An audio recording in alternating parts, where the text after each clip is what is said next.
있습니다. 기도하겠습니다. 하나님께서 사랑하시고 하나님께서 역사하시는 우리 커피와 교회에 와서 귀한 말씀을 나눌 수 있도록 은혜 주심을 감사합니다. 부족한 종을 붙잡아 주시고 이 시간 성령 하나님 말씀하시고자 하는 귀한 말씀을 부족한 종을 통해서 태어날 때에 우리 모두에게 하나님의 음성으로 들려줄 수 있도록 주님 축복하여 주옵소서.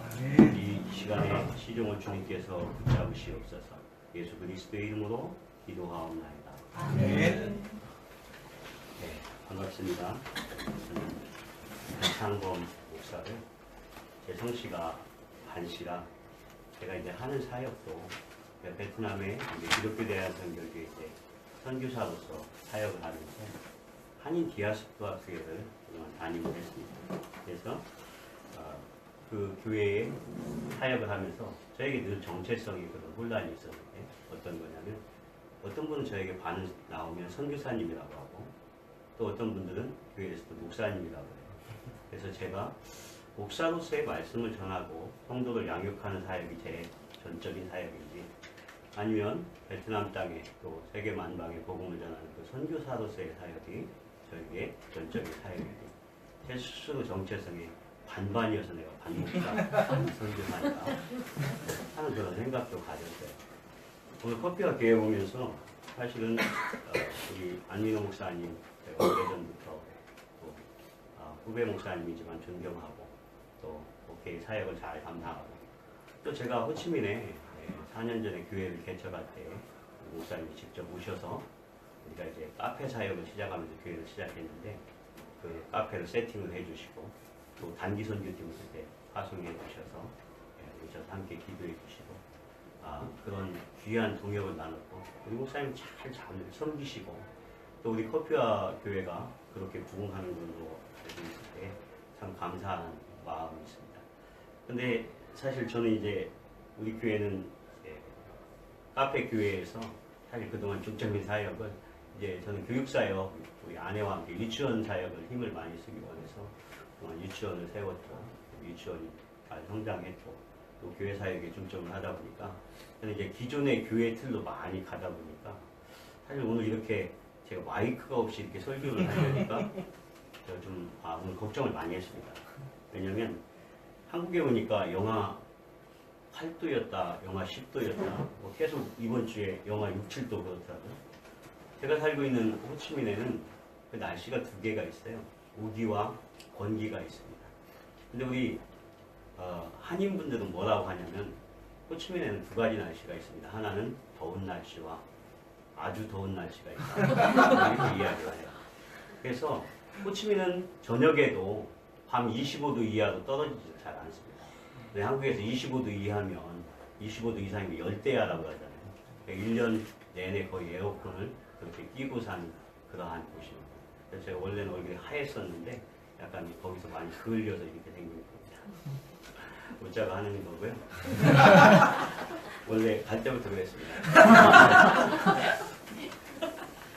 제가 여러분들과 이제 말씀을 나누면서 오늘 베트남에 관해서 좀 말씀을 나눌 때 여러분들 선교사님 하면 어떤 생각을 가지고 계신지 저는 선교사님 하면 아주 고결하고 또 하나님의 귀한 사역으로 열정과 열성으로 이렇게 뭉쳐져 있고 하나님의 나라의 일을 위해 힘쓰는 그러한 분들이라 항상 존경심들을 많이 가졌습니다.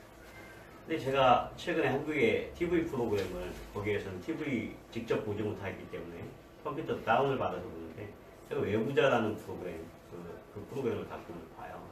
그런데 그 외부자라는 프로그램에 보니까 우리가 일반적으로 사람들에게 보여지어서 알려지는 그러한 모습들이 있고요.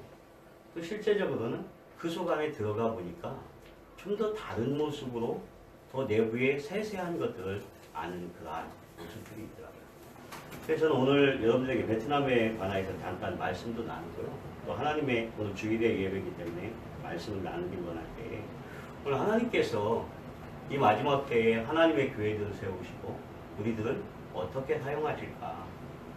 근데 하나님께서 우리들을 어떠한 모습으로 사용하시는지 결국 하나님께서 인도하시고 나아가는데 그런데 이 복음을 전하는 그러한 선교의 현장이 오늘 하나님의 교회와 사역을 전하는 사역을 힘쓰는 그러한 선교의 현장이 또 복음의 또 교회 현장이 그렇게 아름답고 좋은 공동체로만 이루어지지는 않더라는 것입니다.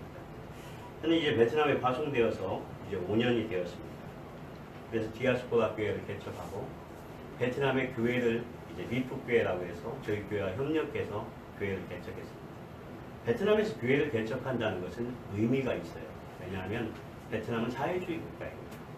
근데 지금 우리 한국 분들에게 있어서 여러분 동남아 여행을 많이 가시죠. 동남아 여행에 가면 여러 가지 장점들이 많이 있는데 예전에는 필리핀으로 여행을 많이 갔어요.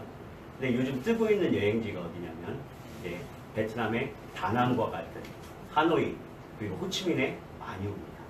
그리고 그분들이 오셔서 재방문율이 상당히 높아요. 그래서 호치민에 오셔서 하시는 말씀들이 있어요. 우리 성도님들이 또 그곳에 방문했던 분들이 교회를 통해서 호치민에서 선교하시는 선교사님들이 어렵다고 했는데 호치민에 가보니까 이건 뭐 어려운 게 아니라 사실 물론 서울 같지는 않지만 그곳에도 빌딩도 있고요. 또 이런 백화점 같은 데 가면 아주 호화롭습니다. 일본 백화점 같은 데 가면 거의 서울에 못지않은 그러한 정도로 호화롭고 이러한 외형적인 그러한 모습들을 보면 여기가 선교지인가? 여기가 복음을 전하기 위해 그렇게 힘들다고 하는데 그렇게 힘든 곳이 맞나? 이렇게 의문들을 갖습니다. 베트남은 이제 세계 선교 보고에 의하면 선교 제한 국가로서 25위에 해당되는 그런 나라입니다. 재작년에 여러분 혹시 그 뉴스를 기억하실 거예요. 니제리아에서 많은 기독교인들이 교회에서 박해받다가 실제적으로 불에 타죽한 그러한 사건이 전 세계적으로 보도된 적이 있습니다. 근데 니제르가 선교 보고에 의하면 그 50위예요. 선교 제한 국가로서. 그런데 베트남은 25위입니다. 그래서 사람들은 왔을 때에 풍요롭고 모든 것이 자유롭고 자본주의 국가 같은 이러한 곳에서 무슨 선교적인 그러한 제약이 있는가. 근데 막상 그곳에 가서 하나님의 사역과 하나님의 일들을 감당할 때에는 여러 가지 장애 요소들이 많더라고 하는 거죠. 하나님의 교회가 세워지는 데는 여러 가지 어려움이 있습니다. 베트남에 지금 한인들이 호치민에만 한 10만 정도 이렇게 있습니다. 호치민의 그 전체 인구가 1,300만이에요. 인구로 봤을 때에는 이 서울보다도 지금은 더 많은 사람들이 살고 있는 지역입니다. 그래서 사람들이 놀라는 것이 있어요. 호치민에 왜 이렇게 사람들이 많은가? 그리고 호치민은 젊은 국가예요. 베트남은 젊은 국가입니다. 그래서 그 평균 연령이 29세 정도 돼요. 보통 한국의 평균 연령은 지금 기준은 42세로 이렇게 말씀하시더라고요. 저는 깜짝 놀라는 것이 이렇게 전철에 타면 확실히 노인분들이 많더라고요. 근데 베트남에는 이렇게 오토바이를 타고 젊은 사람들이 이렇게 다니는 굉장히 역동적인 그러한 나라로 보여집니다. 그런데 이 베트남에 선교를 하고 복음을 전했던 그 선교는 지금 1세기 정도 됐습니다. 그래서 우리와 선교의 역사는 거의 비슷합니다. 그런데 그곳에 지금 복음이 전해져서 예수 믿는 사람은 1%밖에 안 돼요. 근데 그 1% 중에 1%와 1.5% 사이라고 그렇게 이야기를 하는데 그 중에서 과연 거듭난 그리스도인들이 얼마나 되는가? 저는 그곳에서 한인교회를 하면서 그 한인 디아스포라 교회를 개척하고 우리 한국의 기독교인들이 보통 20% 요즘 사실 어려워져서 그래도 10% 15%는 된다고 합니다. 그래서 100만, 200만 아니 1000만 되는 그러한 기독교인들이 있죠. 그래서 우리 호치민에도 그렇게 한인이 10만이 있으면 적어도 그곳에서 예수 믿는 사람들이 10%만 돼도 만여 명은 돼야 하는데 한인교회가 20여 교회밖에 없고요. 그곳에서 주일날 예배 드리는 성도들이 우리 한인 목사님들, 그 선교사님들이 이야기할 때 2,000명, 3,000명 선이라고 그렇게 이야기합니다. 그래서 성도들이 해외에 나가서 지금 예배 잘 안 드려요. 그 선교지에 나가서 가장 선교사님들과 가까이서 복음을 전하고 그 선교에 동역하고 힘쓸 것 같은데 호치민에는 젊은 주재원들이 많습니다. 그래서 이제 젊은 세대들, 애기 엄마들 이렇게 40대, 30대의 그러한 분들이 많은데 그분들이 그 더운 여름에 베트남 아까 말씀드렸듯이 베트남의 교회에 가서 예배를 드리게 돼 있어요. 그래서 예배를 한번 드리려면 2시간, 3시간이 소요됩니다. 그래서 제가 웃는 소리로 그런 이야기 많이 합니다. 베트남 교회에서 예배 드리다가 처음 성도님들이 집을 나왔을 때 웃는 얼굴로 아이들 손을 잡고 이렇게 나오다가 돌아갈 때쯤 되면 부부싸움 한다는 거예요. 왜냐하면 아이들과 더워서 오가는 걸음이 너무 힘듭니다. 저는 잘 알죠. 아이들 양육하고 하는 게. 그러다 보니까 오늘 예배하는 것이 쉽지 않고 예배를 한 번, 두 번 중단하다 보니까 하나님 앞에 예배는 점점 더 줄어들고 또 하나님 앞에 헌신하는 그러한 모습도 줄어들고 그래서 이제 실제적으로 이 선교지에서 우리가 하나님 앞에 가장 가까운 데에서 복음을 전할 수 있는 곳에 하나님 앞에 열정과 믿음으로 일어서 있는 그러한 성도들이 그렇게 많지 않다는 것입니다. 저는 오늘 사실 주일에 낮예배에 가서 선교사님 설교하는 기회가 많지 않은데 우리 안 목사님이 이렇게 귀한 기회를 주셨는데 여러분들과 어떤 말씀을 나눌까 하다가 저는 어쨌든 제가 선교사로서 또 가장 중요한 선교 동원을 여러분들과 나눠야 할 때에 우리 성도님들이 선교를 어떻게 생각하고 있고 또 우리가 선교에 대해서 어떻게 기도하고 있는가 그러한 부분에 대해서 잠깐 우리가 마음을 나누고 하나님 앞에 우리의 결단들을 나눴으면 해서 오늘의 본문의 말씀을 준비했습니다. 오늘 8장 1절에 보면 이렇게 말씀하잖아요. 사울은 그가 죽임당함을 마땅히 여기더라. 그날에 예루살렘에 있는 교회에 큰 박해가 있어 사도회에는 다 유대와 사마리아와 모든 땅으로 흩어집니다. 사도행전은 두 부분으로 나눌 수가 있습니다.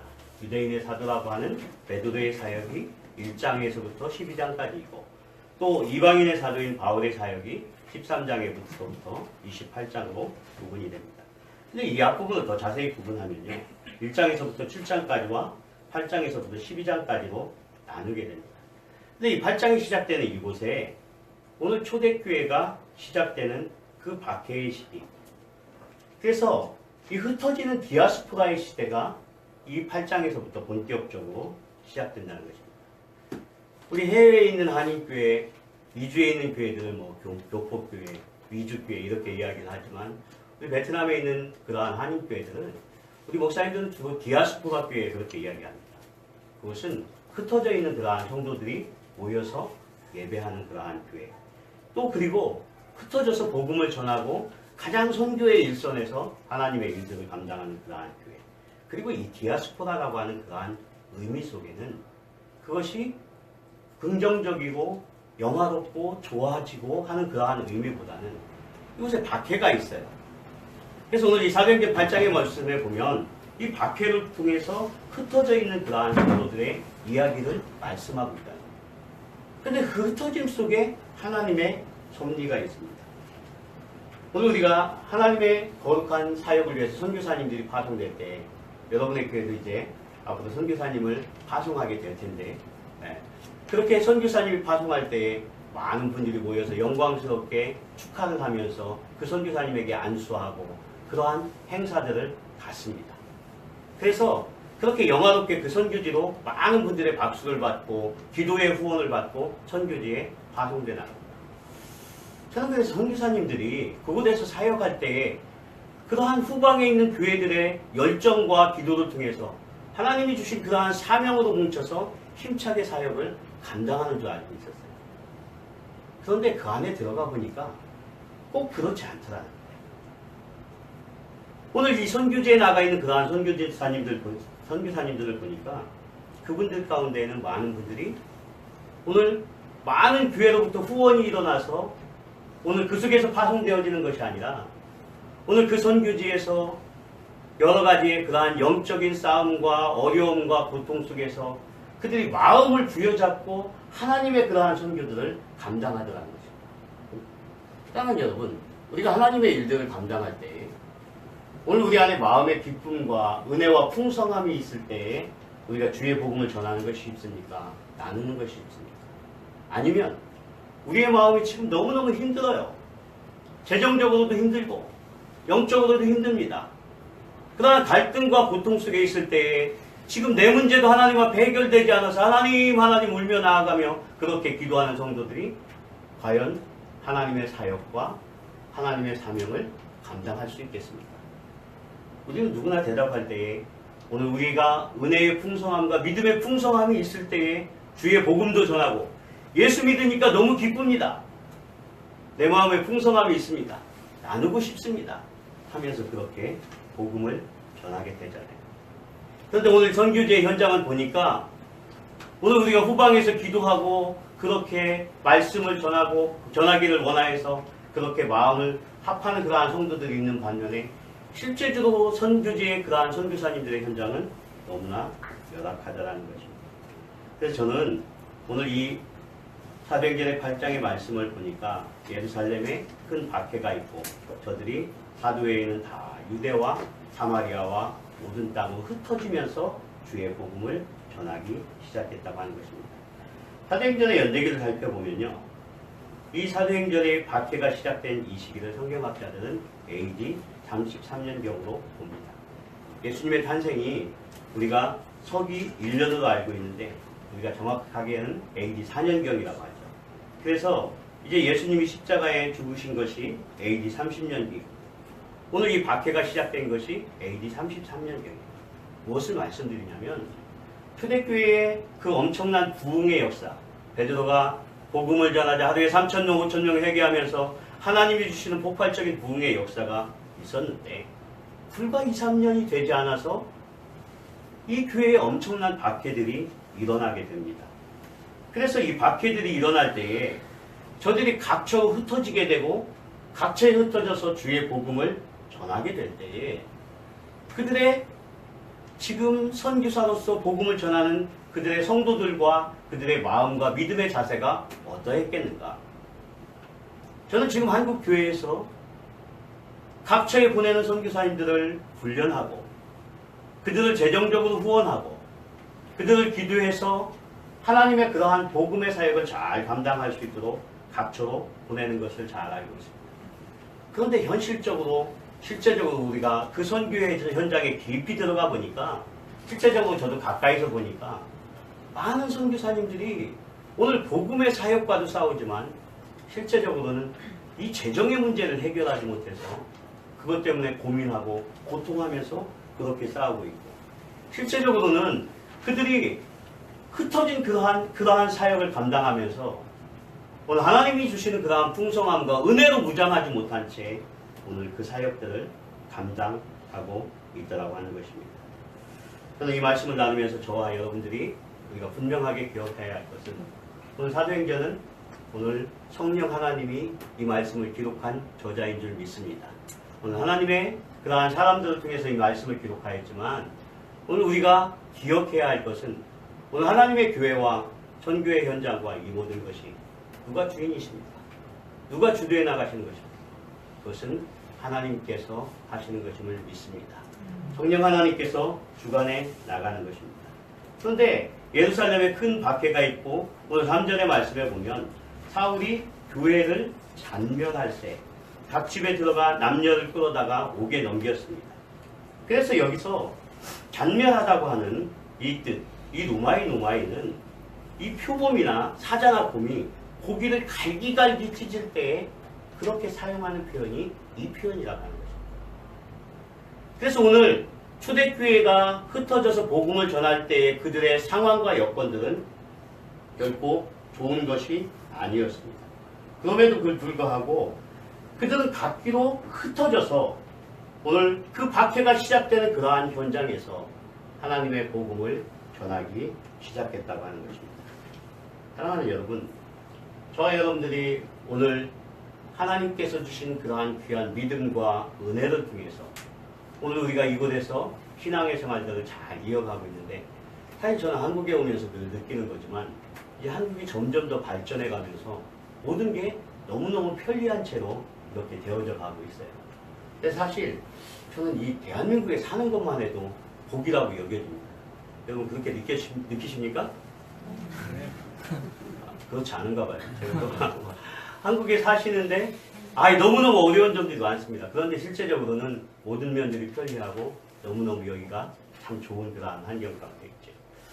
저는 2017년도에 저희 교회에 큰 사고가 있었어요. 저희 교회를 섬기시는 우리 장로님이 우리가 이제 동남아 지칼 지방에 속해 되어 있는데 인도네시아에 가서 이제 지방회를 진행을 하다가 거기에서 물가에서 사고가 났습니다. 그래서 사고가 나서 우리 장로님이 돌아가셨어요. 그래서 저에게는 너무나 큰 충격적인 사건이었고, 저희 교회에는 이제 한참 교회를 부흥하고 함께 이끌어 나가는 그러한 핵심적인 그러한 장로님이, 헌신적인 장로님이 왜 갑자기 그렇게 돌아가셨을까? 그래서 여러 가지 어려움이 있었고, 저는 그 장례 절차를 치르면서 그 인도네시아에서 3일 동안 사실 그 시신을 찾지 못해서 3일 만에 그 시신을 찾았습니다. 그리고 그 시신을 찾아서 이제 마지막으로 하나님 앞에 이제 장례식을 보내드리면서 참 어려운 점들이 많이 있었어요. 저는 담임 목사로서 또 이 일들을 잘 진행해 나가면서 하나님의 뜻을 그 가운데 구하고 성도들을 이렇게 일으켜 세우면서 그 일들을 감당해 나가야 하는데, 근데 얼마가 지나지 않아서 저는 성도님들에게는 고백할 수 없는 마음의 트라우마가 있더라고요. 저도 수많은 장례식을 치러봤고, 제가 초창기에 목회의 사역을 할 때에는 예전에는 저희가 염도했어요. 우리가 목사님을 도와서. 그래서 저는 장례식에 익숙해 있습니다. 제가 장례 전담 목사도 했고. 그런데 제 사역의 현장에서 뜻하지 않은 이런 사고가 났을 때 제게 너무나 큰 트라우마였고, 또 그것이 제가 잔영하고 또 기도하는 가운데 너무 자주 이렇게 떠올라서 제가 한 5월쯤 돼서는 너무 마음이 힘들어서 한 몇 개월간 좀 교회를 쉬었으면 좋겠다, 그런 생각을 가졌었어요. 근데 우리 성도님들에게는 하지 못했어요. 그런 어려운 점들. 그런데 그 속에서 제 속에 계속 어떤 마음이 있었냐면 하나님께서는 한참 일하는 그러한 사람도 갑자기 불러갈 수가 있겠구나. 그래서 저도 그런 마음이 있는 거예요. 선교지에서 사역을 감당하면서 어느 날 갑자기 하나님이 나를 그렇게 불러가시면 어쩔까. 그래서 저는 건강진단을 잘 이곳에 시기가 잘 맞지 않아서 잘 체크를 못했는데, 제 건강에도 늘 제가 염려되는 부분이 심장이 좀 안 좋은 것 같아요. 어느 순간 숨이 푹푹 막히는 그러한 느낌을 받을 때가 있어요. 근데 최근에 제가 한번 우리 집사람과 쇼를 한 적이 있습니다. 제가 쇼라고 이렇게 표현한 것은 어떤 거냐면, 제가 잠깐 자고 일어났는데 숨이 막 안 쉬어지는 거예요. 그래서 순간적으로 저녁이 되면 베트남이 이곳처럼 이렇게 병원 시설이나 이런 환경들이 좋지 못하니까 응급시설이 잘 안 돼 있어요. 그래서 제가 한밤에 들어가서 제가 예전에 그 심장병에 대해서 읽은 것이 있어서 그렇게 한밤중에 숨을 못 쉬면 그냥 하나님 앞에 가는 거래요. 그런 이야기 들으니까 저희 집사람한테 제가 밥을 준비하고 있는데, 여보, 내가 지금 숨이 안 쉬어져. 막 숨이 막혀. 그랬더니 우리 집사람이 웃으면서 장난하는 줄 아는 거예요. 그래서 제가 차키를 찾아가지고 혼자 이렇게 밖에 바람을 쐬보려고 이렇게 나가면서 이제 응급실로 가는 거였어요. 응급실. 근데 응급실로 막 가는 그 차 안에서 제가 쇼를 했다는 것이 점점 더 숨이 안 쉬어지는 거예요. 숨이 막 안 쉬어져가지고. 그래서 정신이 막 혼미해져 오고. 그런데 그 순간에 하나님 앞에 제가 목회하면서 많이 간절히 기도하고 수많은 현장이 있었지만, 이렇게 갑자기 불러간다고 생각할 때에 하나님 살려주세요. 하나님 살려주세요. 목사가 그렇게, 거기 차 안에 아무도 없었으니까 아직은 아닌 것 같은데 막 그렇게 막 거기에서 정신을 잡으려고 하면서 그렇게 제가 병원으로 가면서 기도하면서, 제가 선교사님에게 우리 그곳에 있는 의사 선교사님들이 있어요. 연락을 해서 좀 응급실로 좀 와주십시오. 제가 좀 이렇게 해서 갑자기 좀 심장이 안 좋은 것 같아서 한번 가서 체크를 해봐야겠다고. 가서 그곳에 가서 병원에 가서 체크를 해봤습니다. 그래서 뭐 심전도도 검사해보고 초음파도 해보고 하니까 멀쩡하대요. 그래서 저는 그 순간 제가 너무너무 창피하더라고요. 그래서 아까 그 쇼했다고 그렇게 표현하고요. 그 차 안에서 순간적으로. 그런데 심전도를 검사해보고 모든 것을 체크해보니까 괜찮은 거예요. 그래서 그때부터는 마음에 좀 안심이 되고 하는 그러한 마음을 가지면서 그런 생각을 했어요. 그러니까 하나님께서 우리에게 맡겨주신 그러한 사역과 그러한 사명들 가운데 때때로 우리의 처해진 그러한 현장들이 그렇게 좋고 박수받고 그렇게 환호성 있는 그러한 현장들이 아니더라고. 오늘 우리가 분명하게 깨닫고 오늘 우리가 깨우쳐야 할 그러한 것들이 있는데, 그것은 하나님께서 오늘 이 사역의 현장을 이끌어 가신다고 하는 것입니다. 사랑하는 여러분, 저와 여러분들은 이 땅 가운데에서 하나님께 부름을 받았습니다. 오늘 4절의 말씀에 보면 이렇게 말씀합니다. 그 흩어진 사람들이 두루 다니며 복음의 말씀을 전할세. 그들은 흩어져서 자신의 상황들이 어렵고 힘든 그러한 가운데에서도 오늘 그 박해와 그 고통의 현장 속에서도 그들의 삶의 가장 우선순위로 여겼던 것이 하나님의 복음을 전하는 것이었습니다. 사랑하는 여러분, 여러분들도 여러분의 삶의 현장에서 그렇게 주의 복음을 전할 수 있기를 축원합니다. 오늘 선교제의 많은 선교사님들이 사실 우리가 생각하는 것과 다른 그러한 여러 가지 영적인 그러한 싸움들이 있습니다. 그런데 그러한 싸움들은 사실 누구에게 이야기하지 못하는 그러한 재정적인 그러한 싸움, 그러한 영적인 싸움, 그러한 모든 것들이 있어요.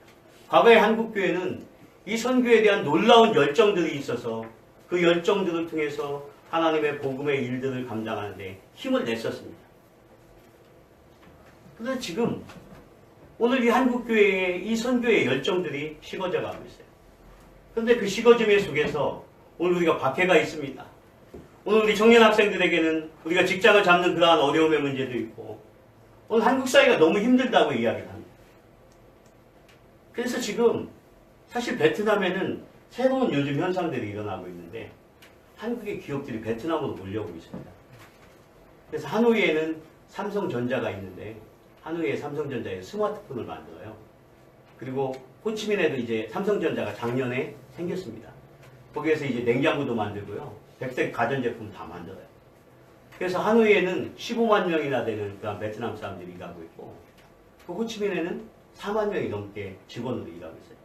근데 그 하노이에 그 삼성전자를 따라온 회사가 수백 개라고 하더라고요. 그래서 베트남 내에 지금 한국계 기업이 5천 개가 넘습니다.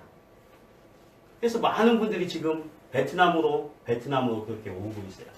왜냐하면 그 저렴한 인건비와 여러 가지 그러한 여건과 그러한 환경들 때문에 베트남을 찾아와서 그들이 지금 일을 하고 새로운 직장을 잡고 그렇게 하고 있습니다. 그런데 저는 이 예루살렘께 왜 박해가 있었는가? 왜 하나님께서는 그들을 두셨는가? 그런데 그 속에는 하나님의 계획하심과 섭리하심이 있는 줄 믿습니다. 하나님께서 이 땅에 베트남의 사람들을 모으시고 또 새로운 곳에 지금 우리의 한국 성도들이 전 세계에 각각 흩어져서 세계에 가장 많은 디아스포라 그 나라를 차지하고 있는 것이 우리 한민족이라고 하는데 하나님은 이 속에서 하나님의 계획하심을 갖고 있고 하나님의 복음을 전하는 그러한 분명한 목표와 계획을 갖고 있다는 것입니다. 그래서 삼성전자가 베트남에서 지금 수출하는 것이 그 회사 하나가 전체 베트남의 수출액의 20%를 차지한다고 해요. 어마어마한 겁니다. 그래서 지금 베트남에서 가장 많은 투자액을 유치하고 있는 나라가 지금 이 한국민족이에요. 그런데 또 한 가지 그 복음적인 그러한 사역의 역사가 있습니다. 베트남에 가장 많은 외국인 교회가 있는데 그 교회가 어디겠습니까? 한국 사람들이에요. 그래서 한국 사람들은 베트남의 공안들이 늘 주시하고 있습니다. 저는 이제 한인교회 비자를 받아서 그곳에서 사역을 하고 있는데 이 비자 받는 게 보통 스트레스가 아니에요. 왜냐하면 거기에 저희들 지역을 담당하고 있는 공안도 만나고요. 그 다음에 이민국에 있는 공안도 만나고요. 하노이에 있는 공안도 만나고요. 제가 지난번에 10월 달에 저희 비자가 좀 넘겨져가지고 그 이민국 공안을 만났는데 저에게 첫 번째 그런 거예요. 웃으면서 목사님 그동안 3년 동안 법을 잘 지켜주셨는데 이번에 법을 어기셨습니다. 그렇게 하는 거예요. 제가 순간적으로 거짓말했어요. 이 거짓말이 지금 하나님 앞에 죄인지 아닌지 확실히 모르겠어요. 왜냐하면 그날 제가 설교를 했는데 순간적으로 설교했다고 하면 안 되겠더라고요. 그래서 설교 안 했습니다. 그날은. 담에서 내려와서 우리 성도님들과 제가 간증하면서 그렇게 이야기했습니다. 모르겠어요. 이게 하나님 앞에 그 사람 앞에 거짓말을 한 것인지 아닌지 제 마음의 확신은 거짓말이 아니라고 생각을 해요. 근데 순간적으로 그런 생각이 드는 거예요. 이곳에서 복음을 전할 때에 이 1년짜리 비자 하나 받는데도 그 공안이 다 옆에서 적고 나중에는 거기에다 이제 사인을 합니다. 제가 앞으로 베트남 법을 잘 지키겠습니다 하면서 그런 사인을 하면서 제가 그것을 마치고 임시 비자를 3개월짜리 그렇게 받아왔습니다. 제가 말씀드리는 것은 2018년도부터 베트남에 큰 변화가 일어나고 있습니다. 2017년도 12월 9일 날 얼마 전에요. 하노이에서 큰 전도 집회가 있었습니다.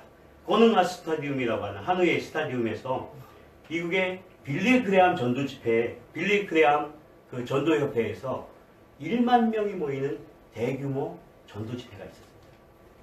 근데 왜 이 전도 집회가 의미가 있냐면요. 그럼 1975년도에 베트남의 전쟁이 끝났는데 베트남은 미국과 직접 전쟁을 한 나라입니다. 우리 한국도 그 전쟁에 참여하였지만 베트남 사람들은 한국을 잘 미워하지 않습니다. 한국 사람들은 좋아해요. 근데 왜 그러냐고 물어보니까 우리가 전쟁을 했는데 너희는 그 전쟁의 주체자가 아니라는 거예요. 그들 표현으로 하면 용병으로 참여한 거지 우리는 그리고 그 전쟁에서 진 게 아니다. 우리는 이겼다 그 전쟁을. 그런데 어쨌든 미국과는 전쟁을 했기 때문에 그들의 사이가 좋지 않았었는데 미국의 목사님이 오셔서 베트남 사람을 대상으로 허가받은 그 전도 집회를 하노이에서 하게 되었어요. 1만 명이 모여서 대규모 전도 집회를 하였는데 저는 참여는 못했지만 제 페이스북을 통해서 오늘 목사님이 그것을 올린 것을 보고 하나님이 지금 베트남을 통해서 놀라운 일들을 준비하고 계시는구나. 2018년도 1월 1일이 되면 이제 베트남의 외국인 교회가 합법적으로 진행이 돼 나갑니다. 그래서 그 교회를 시작할 수 있게 됩니다. 그래서 베트남의 뭔가 변화의 역사들, 이러한 영적인 흐름과 변화의 역사들 속에 하나님은 지금 무엇을 계획하고 계십니까? 오늘 저는 사실 시간이 많이 지났네요. 말씀에 좀 집중해서 더 이것을 주일이라 나누고 싶었지만 오늘 우리가 흩어짐이 죄송합니다. 지금 박해와 또한 여러 가지 어려움들이 있을 수 있지만 하나님의 계획하심은 우리와 다른 것임을 믿습니다. 그래서 하나님께서는 지금도 복음의 역사를 진행하기 위해서 그 역사들을 지금도 함께하고 계신다는 것입니다. 그래서 사도행전 1장에 보면 오직 성령이 너희에게 임하시면 너희가 권능을 받고 예루살렘과 온 유대와 사마리아와 땅끝까지 이르러 내 증인이 되리라 이렇게 말씀합니다. 그래서 오늘 복음을 전하는 역사는 하나님의 역사예요. 성령님의 역사입니다. 단지 오늘 우리의 교회는, 오늘 우리의 들은, 오늘 선교사님들은 하나님의 그 도구로 우리는 사용되어질 뿐입니다. 그렇기 때문에 우리가 하나님의 음성을 듣고 하나님께서 우리에게 주시는 말씀으로 우리가 무장하여 그 열정으로 사로잡혀 있지 아니하면 오늘 우리에게 주어진 현장 속에서 하나님은 지금 일하고 계심에도 불구하고 우리는 그것을 발견하지 못하고 오늘 우리의 삶의 현장이 너무나 힘들고 박해받고 어렵고 내 직장과 그 사업의 문제가 너무나 골몰스럽게 우리를 어렵게 하여서 오늘 하나님의 뜻을 발견하지 못할 수 있다는 것입니다. 사랑하는 여러분, 오늘 이 예배를 통해서 저와 여러분들이 다시 한번 하나님의 음성을 들을 수 있기를 축원합니다. 우리가 하나님 앞에 일어설 때에 하나님께서는 우리의 일들을 맡으십니다. 오늘 우리가 박해와 어려움과 지금 사업과 직장과 취업의 문제와 그것들로 인하여서 기도하고 우리가 하나님 앞에 메어 달리고 있을지라도 하나님은 지금 우리를 통해서 하나님의 계획하시는 바들이 있어요.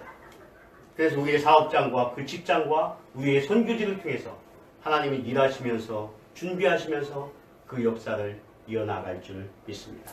저는 코피아 교회의 예배 시간도 가끔 봅니다. 토요일에 새벽하는 거. 얼마나 놀랍습니까? 지금 전 세계의 모든 성도들이 함께 시간만 내면 마음을 열어서 그 교회와 예배에 참여할 수 있다는 것입니다. 그만큼 하나님은 이 시대를 준비하시고 열어놓으셨습니다. 오늘 이 코피아 교회를 통해서 저와 여러분을 통해서 하나님의 이러한 놀라운 사역에 함께할 수 있는 저와 여러분 되시기를 축원합니다.